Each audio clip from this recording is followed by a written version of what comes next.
All right, Expert Authority World. I know that you love doing stuff live, and I do too. If you've ever gone to an event where someone is public speaking, if they're giving you great information and you're just writing it down feverishly, copious notes, I've been there on both sides of the stage where I'm on the stage and in the audience. And I'll tell you what, it's always interesting to see how these things are put together. And that's why I'm super excited to have Jim McCarthy on today's episode because we're going to be talking about live events, ticket sales, and putting on these big productions. He's spoken at places like South by Southwest, TED, and even puts on TEDx Broadway. I'm going to bring him up right after we thank our sponsor.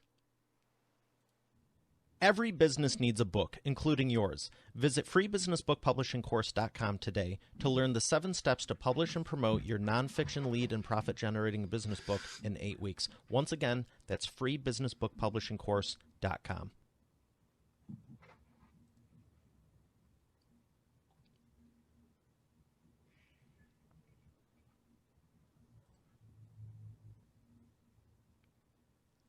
Here he is, ladies and gentlemen, Jim McCarthy. Jim, how are you feeling today? Good, Mario. How are you?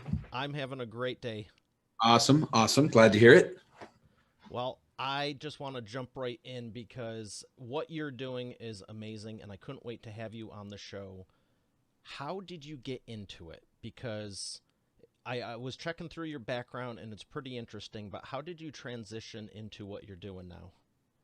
Well, we've been doing live events, the live event business for 18 years. So we started Gold Star. My co-founders and I started Gold Star 18 years ago, almost 19 now, really because we knew we were internet guys. And here it was 2002. And really, the live event business had not moved onto the internet yet. It's hard to believe, but it's true. People were still kind of picking up the phone most of the time to buy their tickets, if you can believe that. And so we were kind of part of a wave of businesses that kind of brought the live entertainment business onto the internet. And our piece of it was that we wanted to connect all the people out there who wanted to sell their tickets with all the people out there like you and me who wanted to go see shows. And so Gold Star brought those together and made it easy for the people with shows to reach the audience that we built. And of course, that business went along very well, and of course came to a grinding halt back in March when all of a sudden, we all went home and sort of chilled out for a little while, and the live entertainment business completely stopped. And that's when we started building Stellar. And Stellar is now out there as the platform for online events. So live entertainment producers of all kinds can use Stellar to put on a great big pay-per-view style live event that can draw in an audience from all over the world and has been a lot of fun to do. And we're seeing a lot of success and a lot of people picking up on that opportunity. So March 2020, you made the transition with everything going on in the world. I got to ask, what month did you start in 2002? Because I also started this business in '02 as well. I think the site went live. Actually, no, I know. The site went live on Valentine's Day 2002. That's Now surreal. we were That working is on it before. surreal. Why? I started mine in February of '02 also.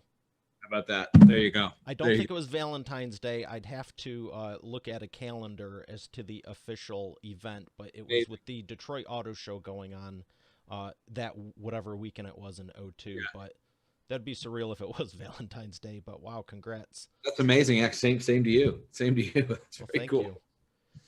So how is Stellar go? Is Stellar going stellar? Stellar is going very, very well. And what's exciting about it is that it really is a new thing for people who produce live shows to be able to take them online, right? Like it's great to be able to do a show in person, but then, 99+% of all the people in the world can't see it because they're not in Detroit or they're not in Pasadena or wherever the show is. But with an online event, you can reach anybody anywhere, which is very exciting. So a lot of different, musicians, theatrical productions, a whole bunch of those, whoever really are figuring out how to make this work, figuring out how to tap into audiences. And it's been great. That's exciting because I know the live events will come back and the virtual events are not going anywhere because I've had people on the show who have spoke at Adobe Max. They were on the show one day, they're speaking at Adobe Max the next, and they said they normally get 5 to 10,000, and because of the virtual thing, they had over 400,000. Hmm. I mean, they were going 24/7 all week long, all around the world. I was like, that is a huge increase. Yeah, Now, if you're you right. have to It's do it a out of necessity, it's one thing. But and I kind of was saying this because all this stuff is not new to me. When people are going, oh, we can do a webinar, we can do a this, we can do an online I'm like, oh my gosh, bore me some more. It's been around for 10, 15 years, right. but it's new to a lot of people. But the reality is, if you haven't been doing it the past decade, I think this is the litmus test to go, are you going to be around the next decade and actually implement this? What are your You're thoughts right. on that? No, I think you're exactly right. And the segment that we play in is what you might think of as the live entertainment space. So again, theater, music, comedy, performing arts, that kind of thing, right? Stuff that you buy a ticket to and go watch in a venue traditionally. And that segment's even further behind than, let's say, the conference world, or that sort of business meetings, that kind of thing, as it relates to the virtual event. But it is an opportunity, right? It is a huge opportunity. And I think that the people who are using this time to figure out how to do that, to build their skills in designing and creating content that's purposefully for online, getting the technical side of it under your belt as a form of expertise, figuring out the production side, the experience, the show day experience, all that stuff. It sounds complicated and it sounds like a lot, but really it's just another set of skills to develop, which you can do. Once you have that, though, it's a tool that's going to serve you extremely well in the future. And I think it is going to be, in 5 years, in my opinion, everyone's going to be doing this, whether they got in early and really made an impression or they're playing catch up. One way or the other, I think everyone who does live events, entertainment or otherwise, are going to be in this game. The question is just how well suited. Are they going to be in a good footing, or are they going to be playing catch up?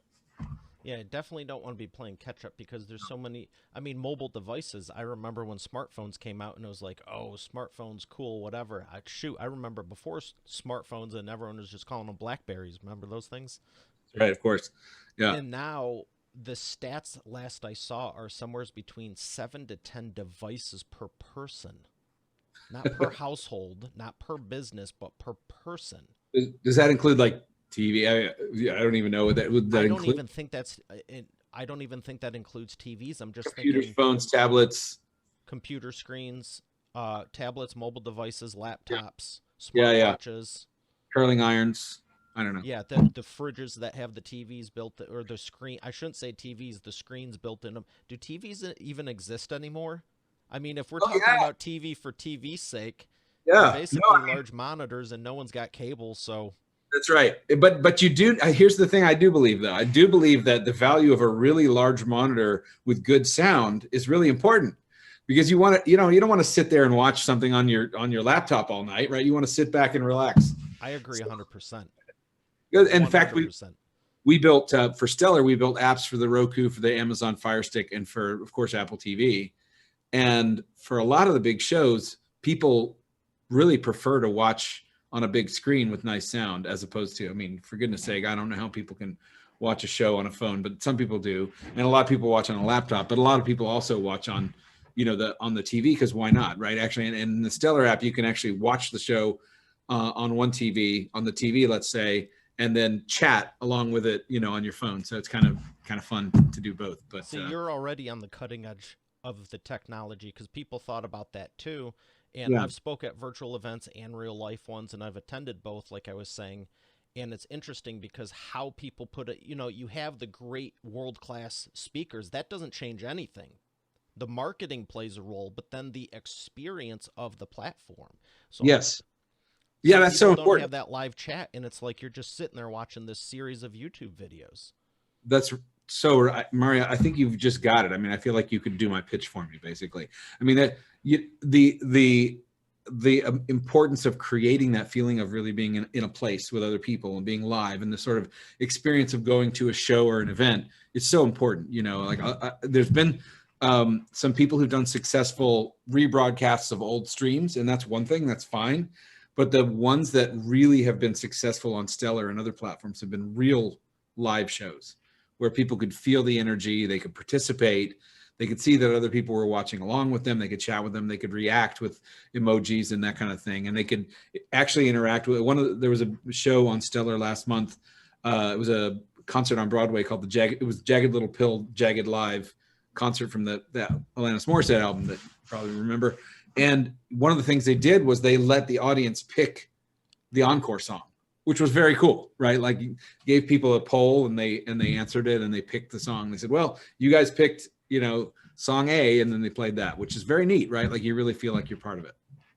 Yeah, because it's one thing to watch it, it's another thing to experience it, and it's one reason I've always loved live. And my background's in band, choir, drama. I play piano and sax. So, in addition to speaking on stage, I've also performed on stage and marching band and football fields and all kinds of stuff. And it's 180 degrees different. It's one thing to just stand up there. It's another thing to perform up there.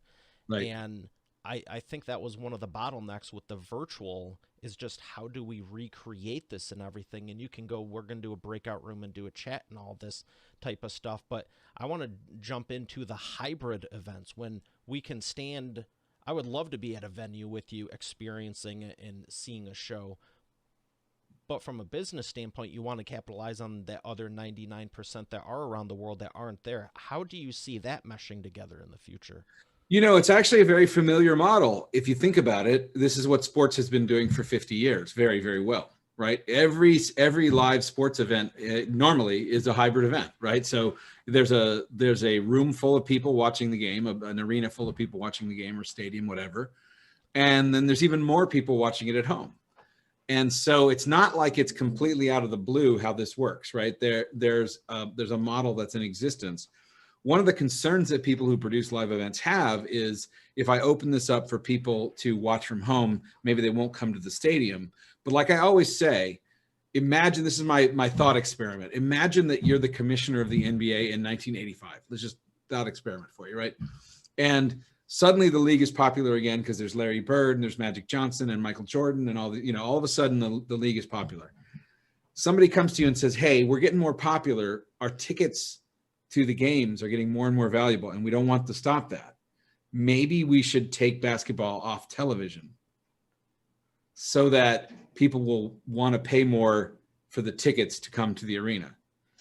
It's, as a hypothetical situation, it's pretty obvious that would be a really bad decision, right? It would be a really bad decision. But the thought experiment is, now it's 2020, so it's 35 years later. Do you think if they had made that decision, the NBA would be more popular and bigger, or less popular and not as big? Well, it's obvious, right? That the ability to open up just open up, to enable people to see it in many different new ways is highly beneficial. And the same thing is true for just about anything you can think of. It's certainly true for theater. It's certainly true for music and performing arts and all the things that we generally work in. Is you can use this tool to make money, but you can also use it to build audience and awareness for what you're doing. And you could have a strong argument that maybe it rose in popularity because people could watch it on TV. That's right. That's right.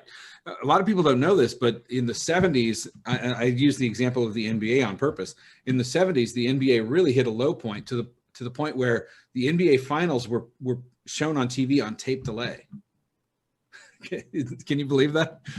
They were on tape delay because no one cared. Like, it was just a league that was not succeeding, and it's hard to imagine a world where, I guess what the better way of putting this, it's not like ticket sales in the venue go one way and viewership on TV or other platforms goes the other way. They go together, right? So generally speaking, if you have good, access, TV ratings, pay-per-view ratings, whatever, the ticket prices go up. They go up together, they go down together. And so this is just so important for people in the performing arts fields to realize there's a big audience out there that's interested in what you're doing, and the live product is great, but it immediately excludes everybody who can't get into the building. And there's no reason to do that, right? Like the shows that we're seeing people put on big shows, drawing audiences from all over the world. And the vast majority of people who are spending money and really getting engaged and loving a show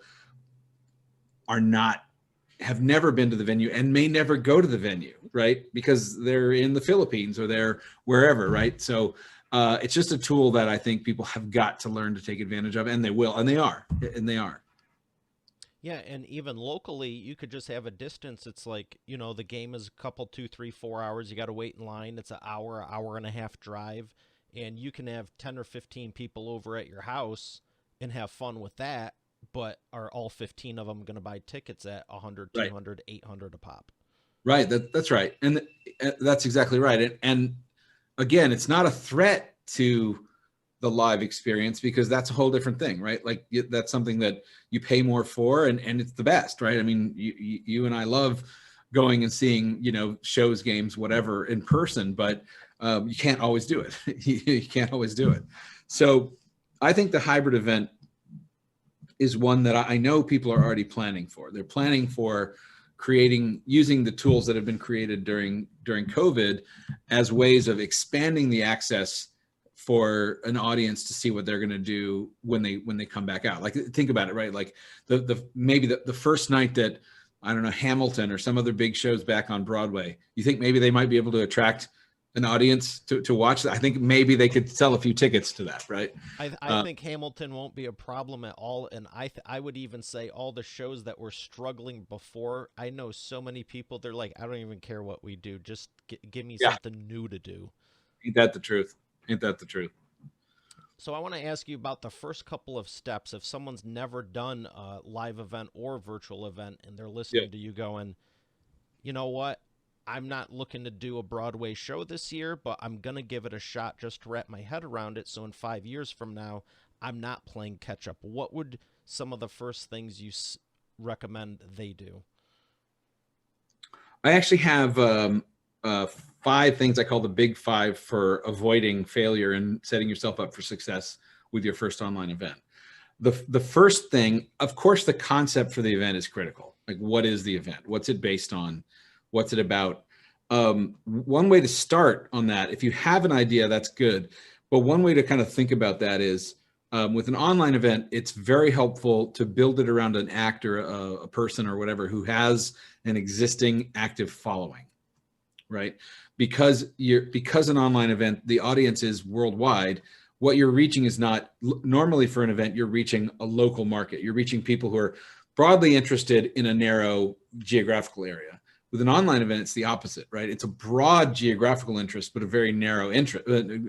Geographical focus is broad, but the interest focus is narrow. So if someone is this is an actual show that's coming up soon on Stellar. If someone is an Evil Dead fan, right? The movie Evil Dead, you may remember. All over what you're doing to market that show is trying to find Evil Dead fans or horror fans all over the world, right? So it's a narrow interest on a broad geography, which is the opposite of what you normally do. If that concept has existing, active, reachable fans, that's a really good place to start. So that, I think, if you're developing a show concept, that's a good place to start. From there, it has to do with building a credible marketing plan. I mean, we've seen some people who get a good concept together and then they kind of forget that just because it's online, it's not going to market itself. Like, you really have to think through, like, how does this thing take flight marketing wise? How are you going to reach people? And there's a few ways to do that. Very important to relatively early on think about the budget for this thing and kind of stack that up against the realistic revenue potential of the event, which events have different. One way to think of it is, if I do this event to the level of quality that I really want, what would I have to sell in order to be successful financially? And the reality is, with an online event, there's no limit to the number that you can sell. So if you can get the marketing formula right and make the budget as a high production value per dollar as you can be extremely profitable, right? Then the next thing is technology. So to really make sure that the technology that you understand the technology, or that you have somebody who does, and you check it, right? Like, it's really important to kind of thoroughly, make sure it's bulletproof before the day of the show. And finally, think about the experience that people are going to have when they're actually in the show going experience. Is it going to be smooth? Is it going to be fun? Is it going to feel good? Is it going to feel like something people are happy to have paid for? And so, using a platform like Stellar can do that. There's other ways to do it, but so those 5 things are the things that I advise. An act of the following, a marketing plan that makes sense, a budget that's getting as much production value as possible out of it and is realistic to be profitable, a good check on the technology, and then a really good, smooth, enjoyable event going experience. So if you do all those, if you really do all those, you're not gonna, I don't think that your chances, I think your chances of failing are very small. And it's gonna be, you might succeed big, but whatever happens, you're gonna be all right and build a basis for your next events. That's fantastic. That was very succinct, and I appreciate you for sharing all 5 of those, because Sure. I know there's someone listening going, this sounds really good. I've never done it. And, the first thought is, where do I start? What do I do? So thank you for that great basis. And I want to ask a follow-up question about follow-up after the event. Tell me about your follow-up sequence. Do you wait a couple of weeks to a couple of days? Do you do any surveys? And when do you start remarketing the next event? Well, it depends on the pace that that your production pace. My feeling is that well, one thing that's really, really worth sharing, I think, is that don't make the mistake of thinking that online events can be that the timeline can be super compressed. That, I think, is a mistake that I've seen some people make, where they launch the sales of a show 2 weeks before the show. A little bit of a mistake, because people need time to be marketed to. So my general advice is that you take 6 to 8 weeks from the on sale to the date of the show to just get the word out there, right? Like, you can use your partnership channels, you can use social media to create a bunch of cookies out there that you can remarket.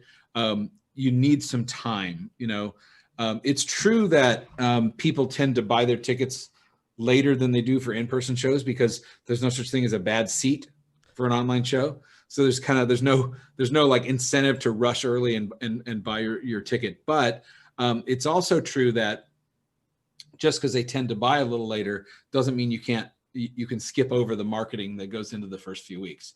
So that is really important. So from my point of view, like, the sequence of that, if you had an event every couple of months, or if you were staggering it so that you were marketing within those windows, you could do that very easily, I think.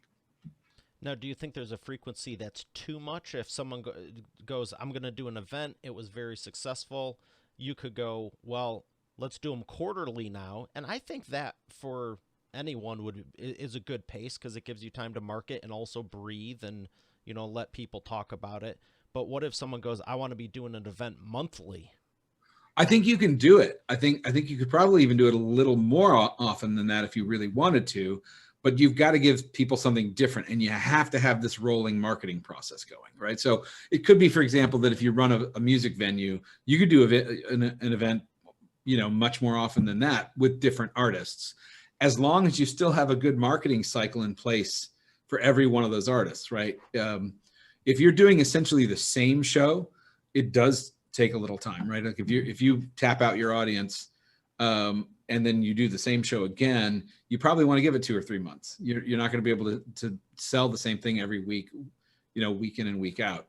If you change it, though, or if you connect, one of the concepts I'm excited about is when an artist will do a series of maybe similar performances, but they're connected, right? So one thing we've seen is that an artist will do a concert where this time it's about covers from the 60s, and this time it's about covers from the 90s, whatever it is, right? There's a theme to, or a different album that they play, something like that. Or I'm really into the idea that maybe you even make it something that people need to see, right? Like, we're going to give you a special code word at the end of every concert, and anybody who gets all the code words is eligible for. So that sounds like a terrible idea, but you get the idea, right? Where it's not a terrible idea.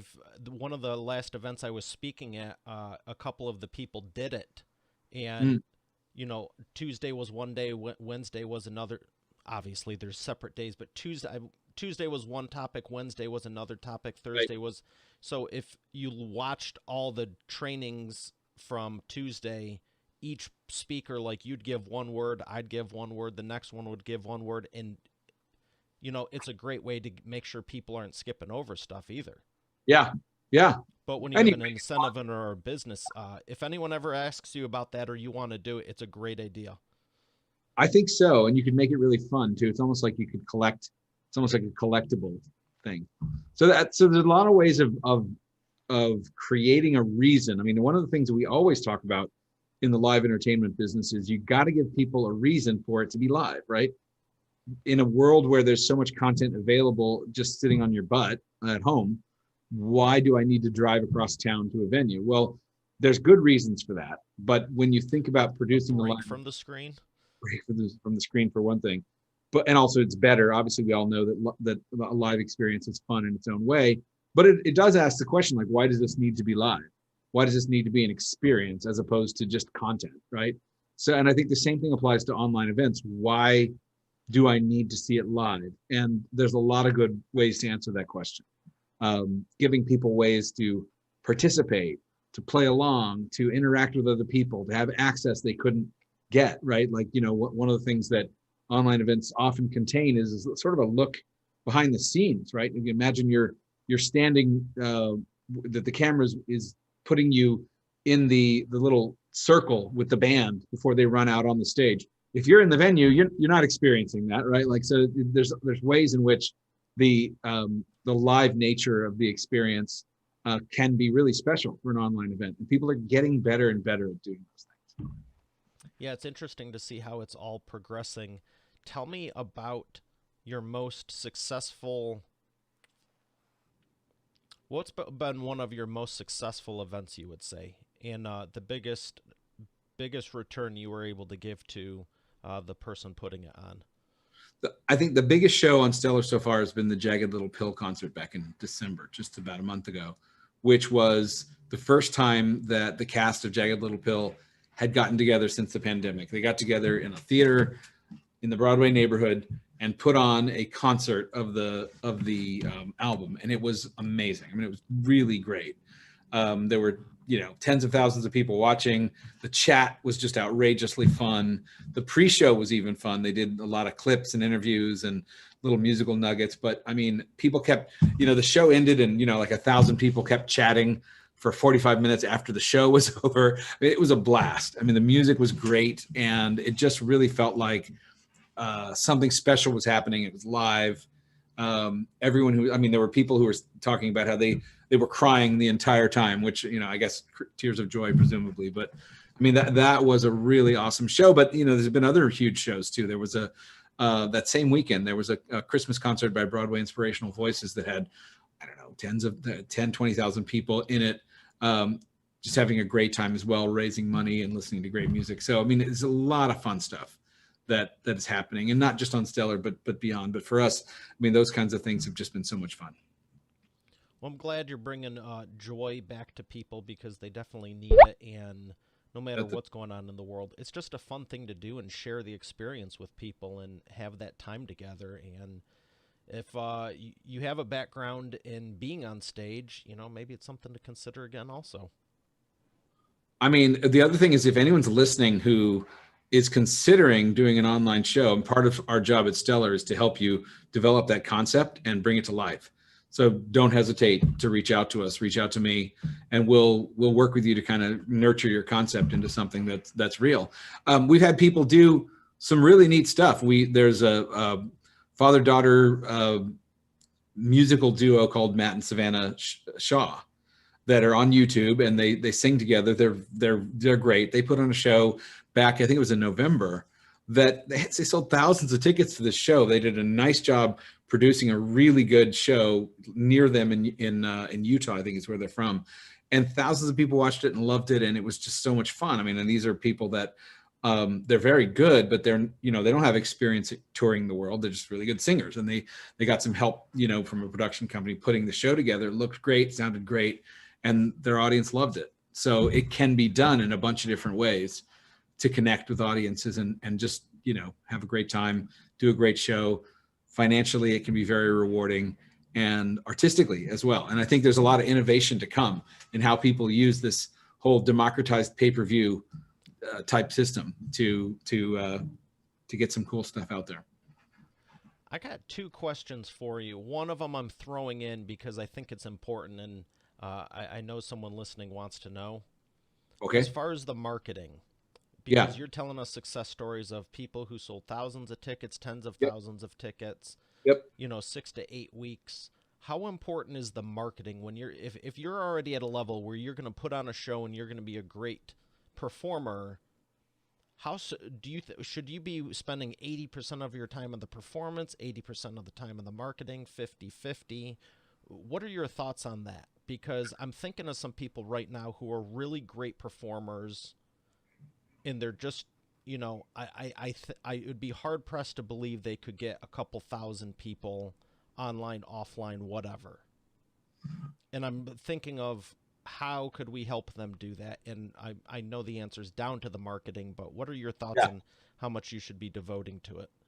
Well, I think somebody needs to be devoting serious time to the marketing. Maybe not the artist. I think one of the things that, one of the best levers for this when you're an artist with a following is your following, and then everything that you can build on top of that following. So one of the key, we talk about two key tools for online event marketing right now.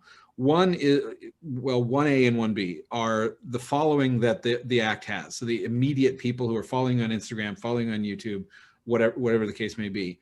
But 1B is the fact that if you work with somebody who knows how these platforms function as ad platforms, they can go and replicate the kind of people who are interested in you all over the world. They can multiply the size of the audience that's likely to be receptive to what you're offering through these digital platforms. And then it's relatively easy. I mean, it's marketing's never easy, but it's relatively easy to get a good ROI with a much larger audience if you know how to use those platforms and what they call lookalikes, right? For the audience that you have. So you can actually, if you have an audience that's 100,000, you can reach multiple times that 100,000 through lookalikes.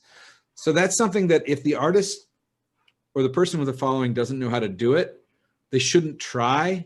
They should look for someone who can do that for them. And there are lots of marketing services or marketing shops that can help them. And we can help you at Stellar if we can help you a bit ourselves, but we can also connect you to somebody who focuses on that. That's the first kind of marketing that they need to do. The second kind of marketing they need to do is what I think of as your usual partnerships. So one thing that's been very successful for people is if you're producing shows, who are the people that you normally turn to as partners?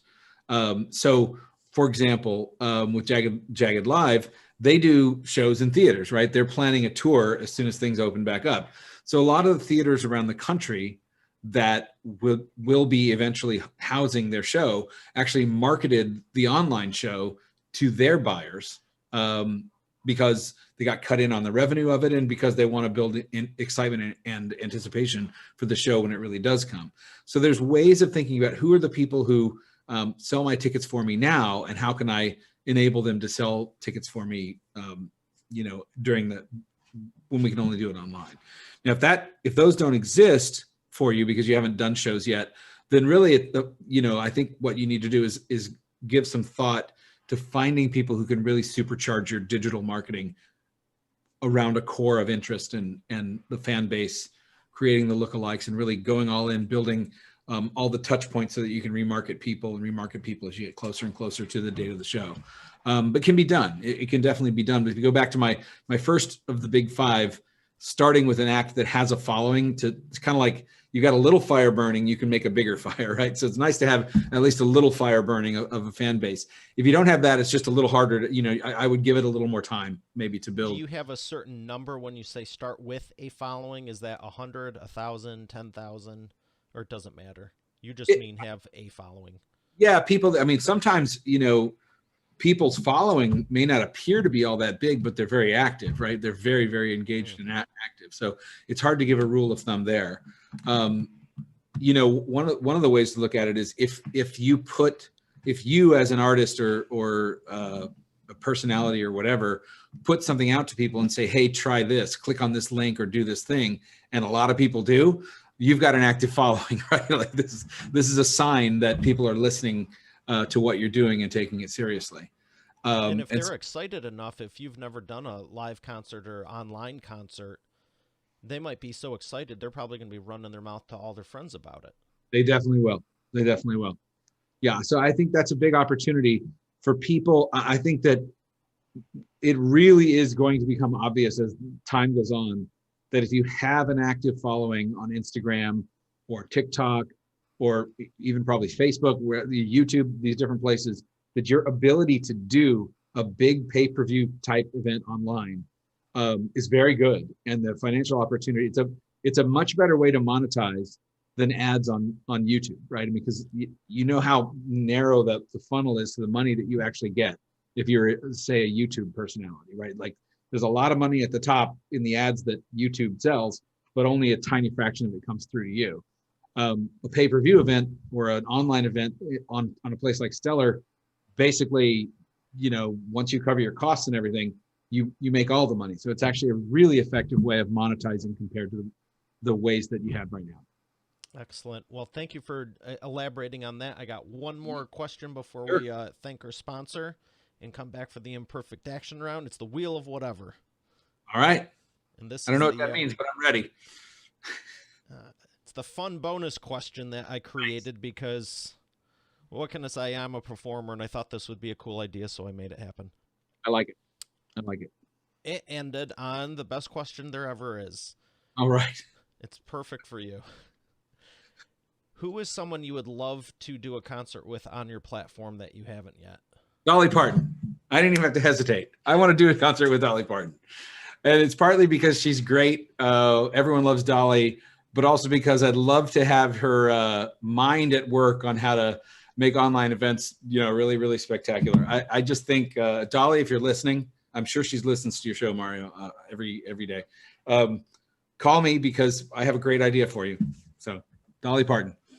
Fantastic. That No is hesitation. awesome. That is awesome. Well, thank you for that. I'm going to thank the sponsor, and we'll be back with the imperfect action round. You're already the expert, but have you transformed your expertise into a tangible asset that will generate and qualify leads while increasing profit for you 24/7? And if so, how well are you promoting it? With the Expert Authority Effect publishing method, it's easier and faster than ever. Visit freebusinessbookpublishingcourse.com today to learn the 7 steps to publish and promote your nonfiction lead and profit-generating business book in 8 weeks. Visit freebusinessbookpublishingcourse.com to get started now. Once again, that's freebusinessbookpublishingcourse.com.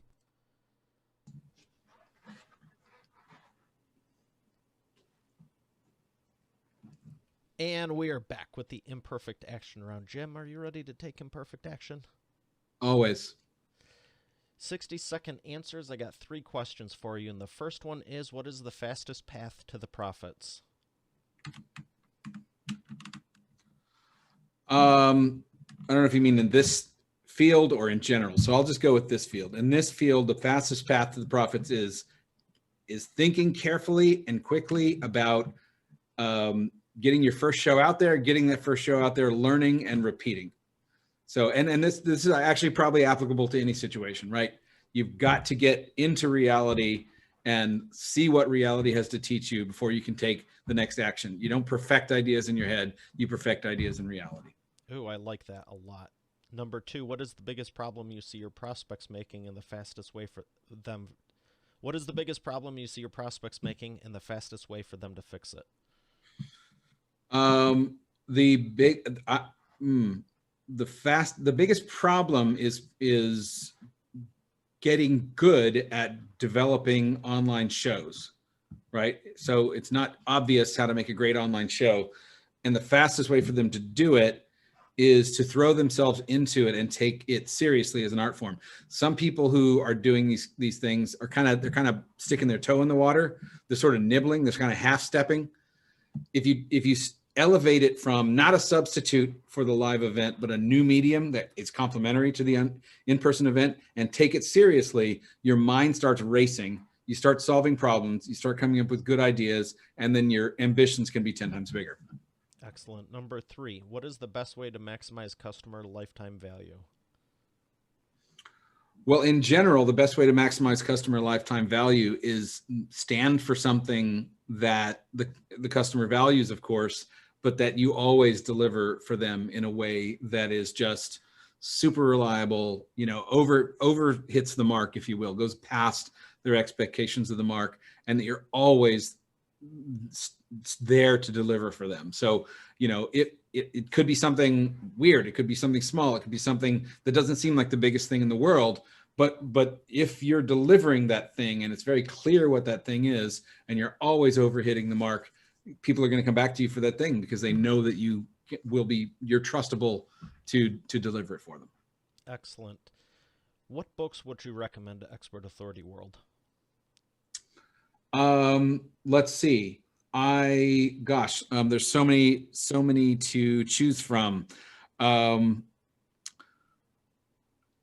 I would actually, there's one that I don't think gets enough play, which is a book called Leadership and Self-Deception, which is about the importance of your internal state of mind as a leader, and not what they talk in the book. They talk about getting out of the box. When you get in the box with somebody is when you stop seeing them as a person and start seeing them as just a tool on the way to some purpose. And that leads to a million problems, primarily because you have stopped seeing things realistically. You've started to see them, your brain is concocting things that aren't true. You get out of the box, you see them as a human being, you see reality as it is, and you can solve problems. And I don't, it's a great book, and I don't hear about it as much as I hear about some other big ones. So I like to recommend it because it deserves to have an even bigger audience than it already has. Excellent. Well, I have not gotten that one yet, and I appreciate you for suggesting it. Yeah. Where would you like people to learn more? If you are a person who just wants to buy tickets to online events, go to stellartickets.com. If you're somebody who's thinking of doing an online event, if you're a live event professional or you want to be a live event professional or an event producer, go to workwithstellar.com and learn all about how we do things and how we can help you. And you can reach me on Twitter at goldstarjim. Excellent. Well, Jim, it has been an absolute pleasure, and I'm so glad I could get you on the show. Thank you for your time. Thank you for having me. Yeah, my pleasure, of course. Well, Expert Authority World, we have another great episode here today. I'll see you tomorrow. Have a great day, and God bless.